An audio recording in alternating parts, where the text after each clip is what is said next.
అందరికీ నమస్కారం.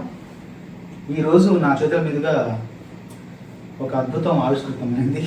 ఏంటంటే అది నా అదృష్టంగా భావిస్తుంది. ఎందుకంటే మా రగన్న నా పాటల ప్రయాణంలో తొలినాళ్ళలో నాకెంతో తోడుగా ఉండి, నాకెంతో చేయూతనిచ్చి, నాకు వెన్నుదన్నులు అందించి, నేను ముందుకు నడవడానికి నాకెంతో ధైర్యాన్ని, మనోబలాన్ని అందించిన మా రగన్న స్వరపరిచిన ఒక గొప్ప పాటను ఆవిష్కరించే అదృష్టం నాకు లభించింది.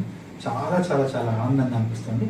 అది గొప్ప పాటను ఎందుకు అంటున్నానంటే, అది భావాల పరంగా, రాగాల పరంగా, గాత్రం పరంగా ప్రతీది కూడా ఏ అంశంలో చూసినా, ఏ కోణంలో, ఏ పార్శ్వంలో చూసినా దాంట్లో గొప్ప తాలూకు లక్షణాలు చాలా ఉన్నాయి. చాలా చాలా రగన్న మీరు చేసిన ఎన్నో మంచి పాటలు ఉన్నాయి, ప్రజాదరణ పొందినవి, చాలా ప్రజల్ని ఉర్రూతలవించిన పాటలు ఎన్నో ఉన్నాయి మీ కెరీర్లో. దాంట్లో ఒక మొదటి వరుసలో 1, 2, 3లో ఈ పాట ఖచ్చితంగా ఉంది.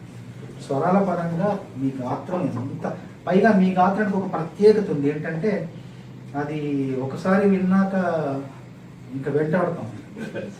ఇక అది వెంటాడే ఒక లక్షణం అనమాట. ఎందుకంటే ఏం చెయ్యమంటావా అని, ఏం చెయ్యమ ఊరికి చిరుగాలి ఏం చెయ్యమంటవి, ఆ ఏం చెయ్యమంటవిలో ఇక్కడ ఒక గీర వస్తుంది. ఆ గీర అనేది ఒక విషాదంతో కూడిన ఒక ఆనందం, అది ఒక మోహన విషాదం.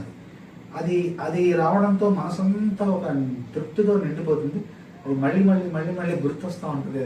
అది తరుముతూ ఉంటుంది. ఆ లక్షణం మీకున్న ప్రత్యేకత మళ్ళీ ఒకసారి ఆ ఏం చేయమంటారో మరొకసారి చూపించారు. చేతులి వెలుగా ఏం చేయమంటారు, ఎగిరేతో నీగా ఏం చేయమంటారు.